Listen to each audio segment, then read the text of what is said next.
Hello, everyone, and welcome to Elevating Your Life. Oh, I've been counting the days for this amazing show. I am so thrilled to share with you today our guest, Christopher Jones. He is one of the leading figures in modern hand reading.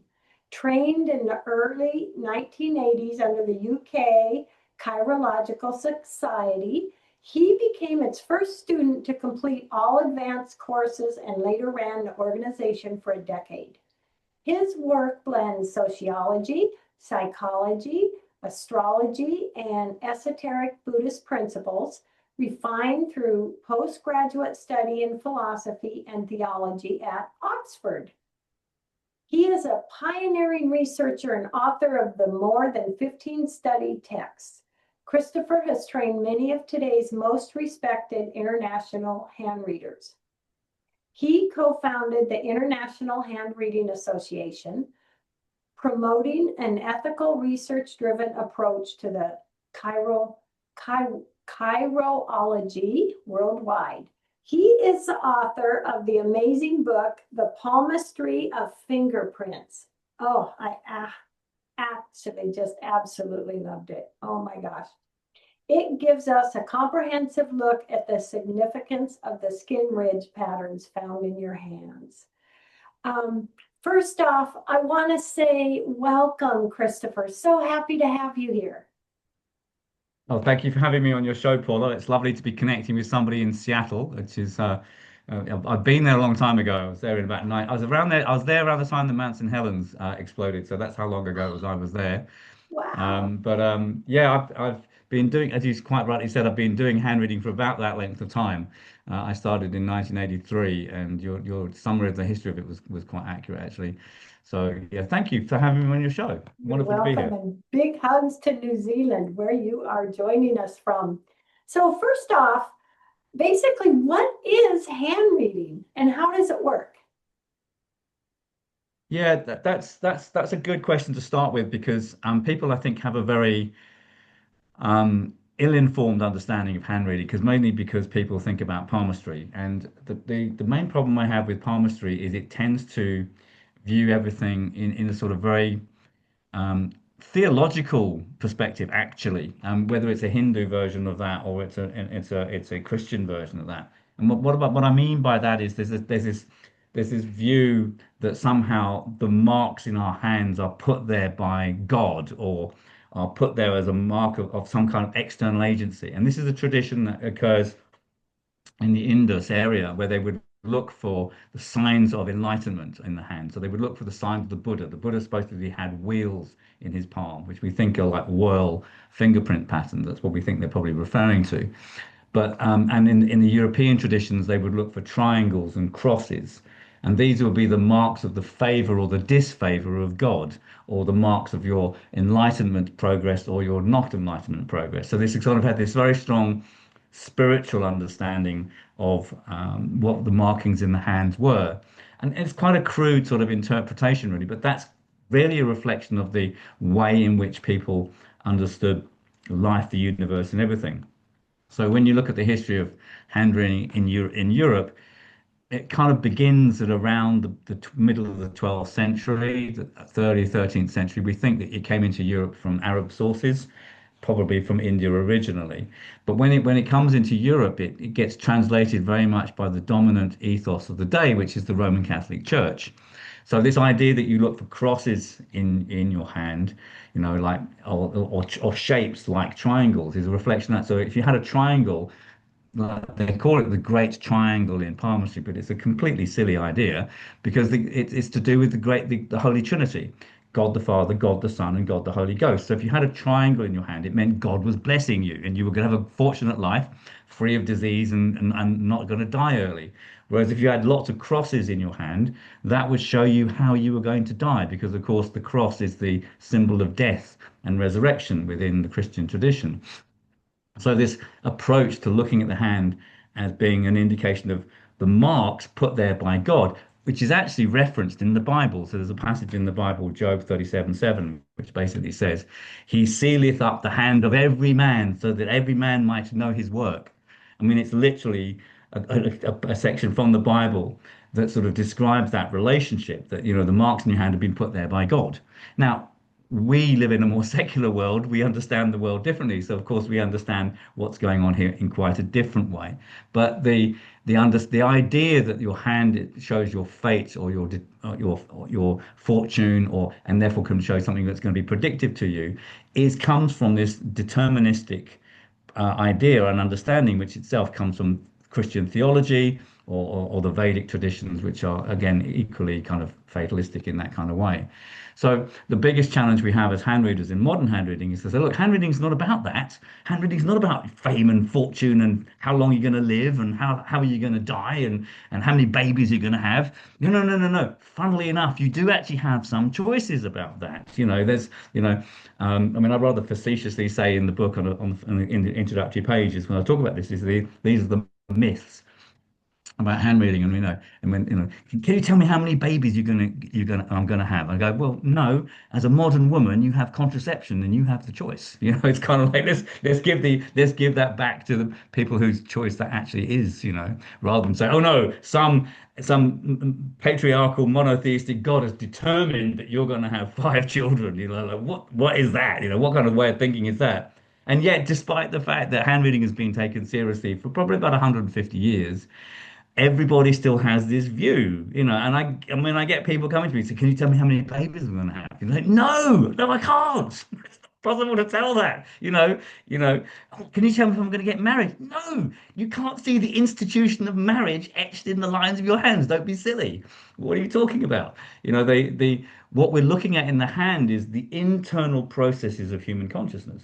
So we're looking at motivations, we're looking at drives, we're doing inclinations, we're looking at dispositions, we're looking at psychological patternings, we're looking at genetic patterns. And when you start thinking about the hand in that way as an expression of the individual processes within a person's consciousness, then you kind of understand that it's actually going to be something a bit different. So, just to summarize what that might reflect, I think it's probably fair and easy to summarize it in this kind of way. So, in modern handreading, what we're looking at is personality. We're looking at your psychology. We're looking at your temperament and your character. Now, that view of looking at hand is actually relatively old too. That's from about the 15th, 16th, 17th century. That's when they started looking at character. But they hadn't understood the nature of psychology at that point. Psychology as a science didn't get developed until the late 19th century. The unconscious wasn't even invented until 1899. Like that was when Freud came along and said, with the interpretation of dreams, his pioneering work on dreams, recognizing that dreams are part of our consciousness that was below the surface. And that was, so there was before the 1890s, nobody had even the idea of the word unconscious. In fact, before about 1800, people didn't even have the word emotion. That's a very modern term to talk about emotions. That's not an old term, not an old term at all. They talked about temperament. They talk about dispositions, and they would talk about the humours and things like that. They didn't have these notions. So these are all modern words. But of course, that means that those idioms come into play when it comes to hand reading as well. But I think the most important thing, again, around the 1890s, the most important discovery about handwriting was the discovery of the fingerprints. And what they discovered about fingerprint patterns is that fingerprint patterns are genetic. And so the genetic dispositions of the fingerprints kind of anchors modern handreading in an evolutionary, biological, physiognomic, and physiological um, dispositions that are shown in the hand that we can then understand how and why, what effects they have on us at a physical level, at an emotional level, at a psychological level. And so that's kind of that's where we start with hand reading, is from those things. Wow, that is so fascinating. For you, with what you've learned and what you've discovered, what is one of the things that has most fascinated you about hand reading? That's a good question. I think the thing that I think is the art of hand reading. I'll answer it that way, because I think that for me is the most extraordinary part of it. Um, human beings are storytellers. We all tell stories. Our culture is effectively the storytelling narrative of a people. So we have mythology, we have religion, we have you know, tales of your grandparents, you know, all the way that we identify who we are through the stories that we tell. We come home after work and we tell people the stories of our day. We just love to tell stories about who we are. And we call it our biography. People love reading books about biographies and autobiographies, you know, they love it. So what's interesting about that is in esoteric tantric traditions in the tattva, they have this notion that there is a function within consciousness that is this storytelling function of consciousness called the ahankara in non-dual Shiva Tantra, and it's called manas in Buddhist philosophy.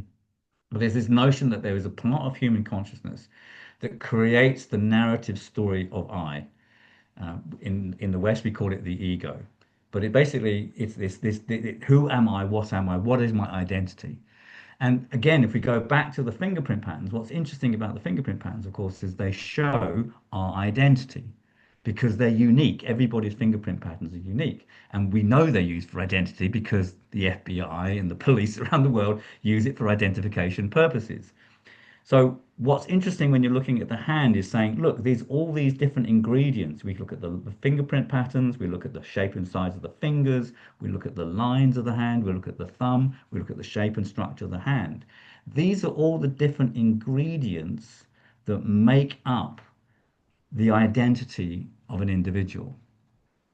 And there is a function within human consciousness that aggregates those different bits together to make the personality that is you, to make the distinctive story of you, the distinctive story of your life, which is why you have your experiences and I have my experiences. And even if we were brought up in the same family, living in the same town, we would still have your experiences and my experiences. There might be some common points of contact, but we would maybe understand them differently or they'd affected us differently. I mean, very simple things like, you know, parents get divorced, it happens all the time. It affects one child more than it does the other for whatever reason.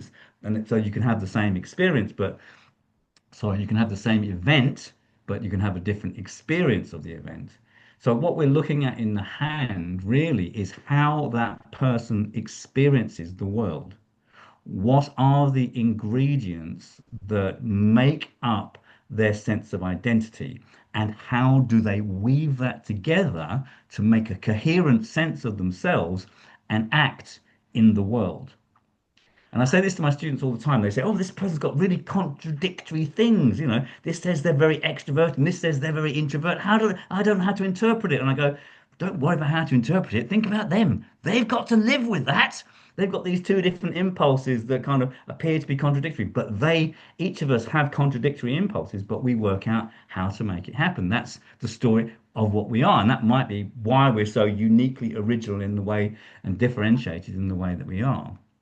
So for me, the most fascinating part of reading hands is looking at all these different ingredients of this personality and working out how that person puts them together to create them.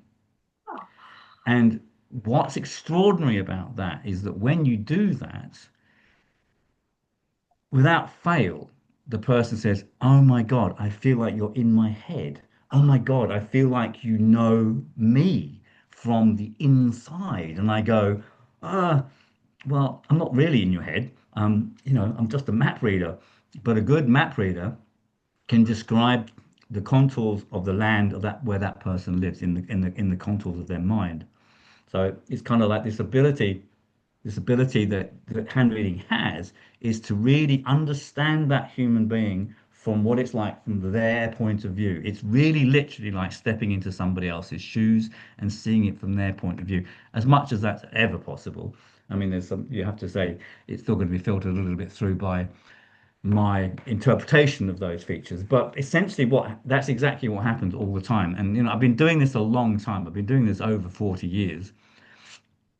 So it's kind of like the more experience you get, the better you get at actually understanding the internal dynamics of that person, and the better able you are to articulate that in a way that's coherent to them and is meaningful to them. And then they go, "Oh my, I feel so seen. I feel so understood. I feel I mean, no one's ever got me like that. I was at a festival event on the weekend, and the last hand reading I did, this woman had an extraordinarily rare pattern in her dermatoglyphics in her fingerprints on the palm of her hand. And I was able to talk about that with her. And I said to her, look, I can only tell you what I know about this pattern from other people because, I don't have that pattern, so I can't speak from my internal experience. But this is what other people who've got that have said to me. Let me just relay that to you. And she went, oh my, that explains my entire life. Oh my goodness. I felt like that all my life. And so I was able to share with her the knowledge that I've gained from other people, for her to articulate, to how to understand and how to articulate that feeling sense that she had in her life about why she felt the way she was. And then she comes to realize that she's not the only one like that. She comes to realize that actually that's not a problem. It's just what she's like.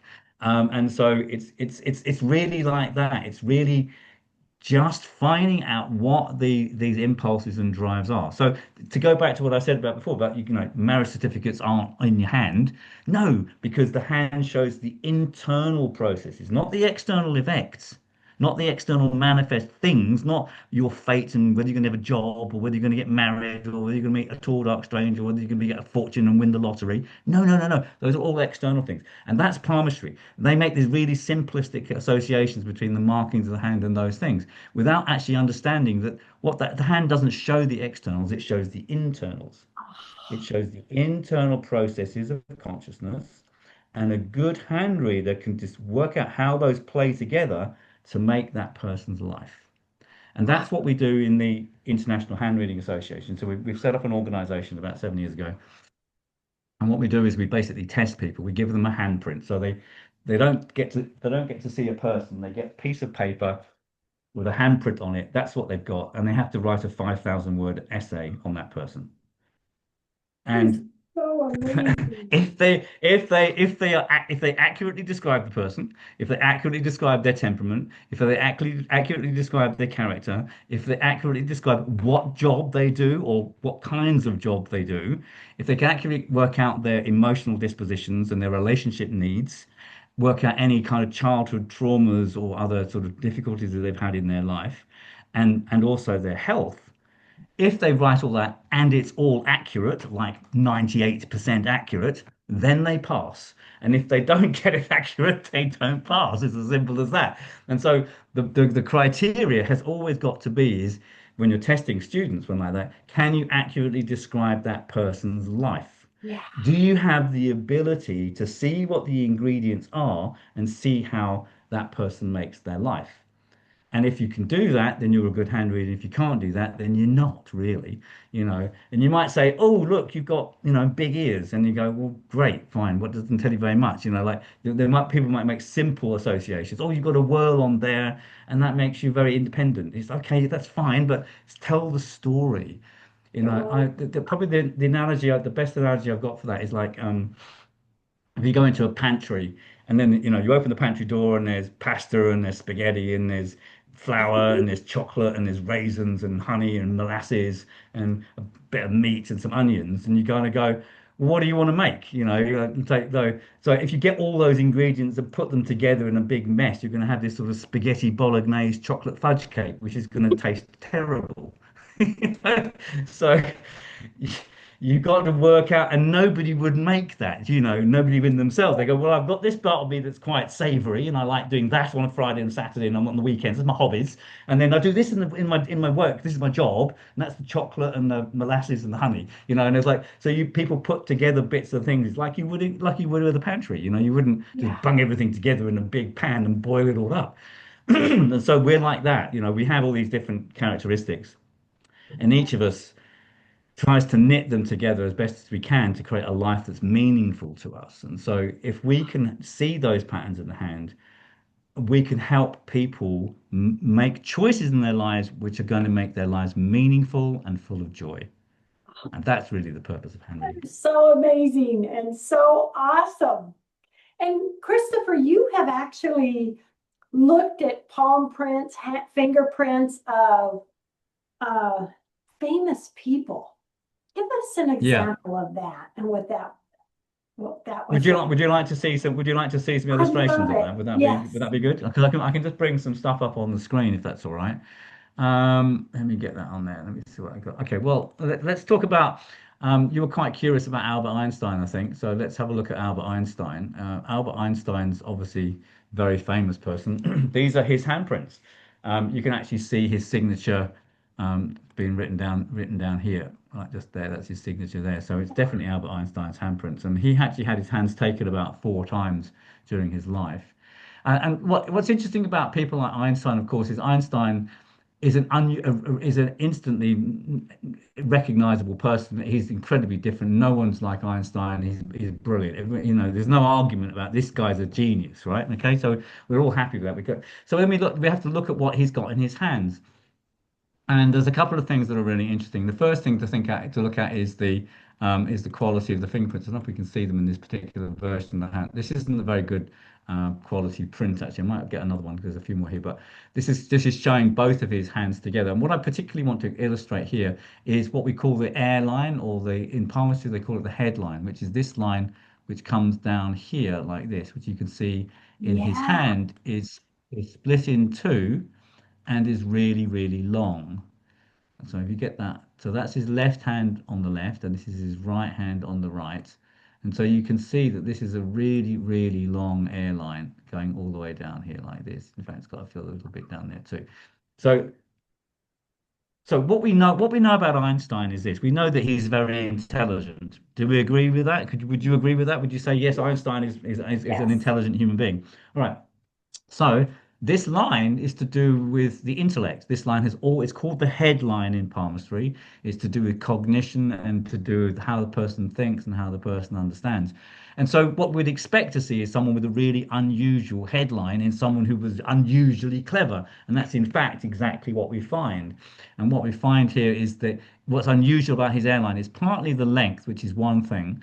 Most people's headlines, and if people are looking at their own hands, they'll probably see this, that most people's headlines end somewhere underneath the ring finger. So if you kind of draw a line down from the ring finger, most people's headlines would end about this point here. And usually they're quite straight across the hand as well. So you can see that this line is much longer than usual.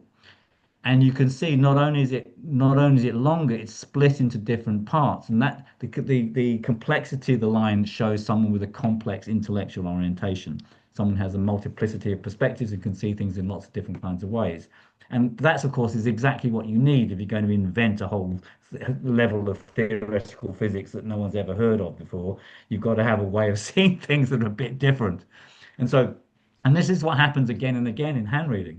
You know, I've said before, kind of wanting to be a kind of research-driven or empiric-based hand reader, is that what you find is that basically you've got different you've got a hypothesis about people, for example, Einstein, like intellect, and which lines show intellect, and then you say. And the hypothesis would be someone with an extraordinary intellect will have an extraordinary airline, and then you get examples like this, and they actually do have an extraordinary airline. And then you look at the fingerprint patterns. So I've just changed the picture so you can see the fingerprint patterns. I don't know if you can see that clearly. I'll just, yeah, there you go. So if you look carefully, can you see this one, the fingerprint on the thumb? It's a spiral shape pattern. Can you see it's Yeah. like going round and round in a spiral shape? Yeah. And you've got a spiral shaped pattern on the index finger, and you've got a spiral shaped pattern on the ring finger, and you've also got a slightly strange spiral shaped one, but it's still a spiral shaped one on the little finger. So all his fingerprint patterns are whorls, apart from the in the middle finger, which is I've just drawn around that. That's called a loop. Can you Oh, see all of those? yes. Yeah. So the whirl fingerprint pattern is an unusual fingerprint pattern. The loop is the most common fingerprint pattern. It occurs on about 60 to 65% of hands of fingers, and the whirl is more like 20 to 23%. So you expect to see in the hand of a Caucasian, a European person, you'd expect to see two maybe yeah, maybe three. Two whirls is quite normal to see in the hand of a European person. He doesn't have two whirls. He has 8 whirls. He has four on his hand and four on the other hand. So he has an unusually large number of whirl fingerprint patterns. And the whirl fingerprint pattern is associated with the element air, which is associated with the intellect. And the whirl is always the innovator, the creator, someone who does things differently, thinks about it in new kinds of ways, Oh, and basically is very original in the way that they lead their life. So we would expect to see someone with um, someone who's that intellect. We'd expect to see him having love a it. large Oh number my of God. whirls. And so again, the hypothesis carries forth. Yeah. And then we look at Christopher, the palm, and I don't oh, know if you oh, can we have about 3 minutes left go in the ahead. show, just to give you a heads up. Okay, all Our right. time goes And by just so to add to that, you also get patterns in the palm as well. So you've got one here which is called the loop of charisma, and the one here which fast. is called the loop of seriousness. So Oh, these two basically show that he was a hard-working person and also very charismatic, which I think we can all agree that he was too. So it's I people love like Einstein that I put into my book, and maybe I can just bring that up and show you that part of it because um, that would be a good thing to show you. So my book that I've got that's just come out, the Palmistry of Fingerprint Patterns. And what I've done in this book is I've basically created a whole exploration of all the different parts of fingerprint patterns, to how to identify them, the anthropology of them, the psychology of them, the medical and genetic significance of fingerprint patterns, and as well as talking about some of the fingerprints of famous people. Um, so you can see all the different patterns and on the right here. So you've got that's the whirl. You can see the whirl pattern there. You can see the loop pattern. So the whirl, the loop, and the arches are the three most common patterns. But there are lots of variation patterns, in fact, but the three main patterns are those three, and I explain all of that in the book. I talk about the psychology of the fingerprints, because they mean different things when you find them on different parts of the hand, whether it's on the fingers or in the palm as well. So your palm is covered in skin ridges that make up fingerprint patterns too. And also because the fingerprint patterns had this sort of genetic component, I like to think of the spiritual side of it as well, because I think they show something about our karma in this life. To make it fun, I've included some assessments of some famous people. So we've got the fingerprints of Jimi Hendrix. Again, another unusual and interesting person. And it is axiomatic. If you have an interesting and unusual person, they have interesting and unusual fingerprint patterns. Same thing for John Lennon and Malcolm X as well. So I've kind of tried to make it a really readable book, like accessible for people, even if they don't know anything about handreading or anything about fingerprints. You can look up the fingerprints in there, you can work out what you've got, and then you can work out what they mean. You can get the book from Amazon, or you can get it, yeah, various places online. Barnes and Nobles will be selling it as well.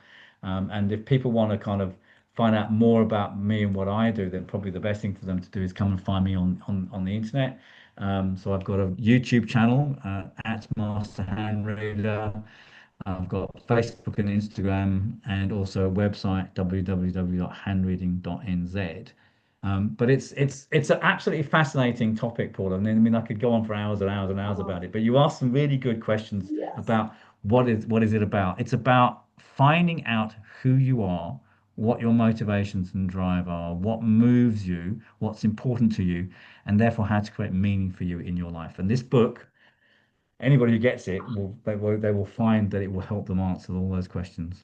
And I am so excited to delve in and learn so much about myself that is in my handprints. I mean, this is a great tool for us and great information. I've never seen anything like it. Oh my gosh, Mm. Christopher, I'm so grateful and so happy to have shared you with everyone. This is really fun and fascinating. I really appreciate it. Thank you.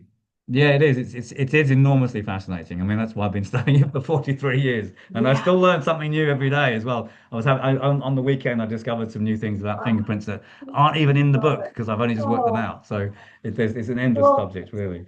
thank you so much. Everyone out there, thank you. Love, hugs, and blessings. And thank you, Christopher. Love, Thanks hugs, for and having me on blessings. your show. It's been wonderful to be here. Thank you very much. Thank you.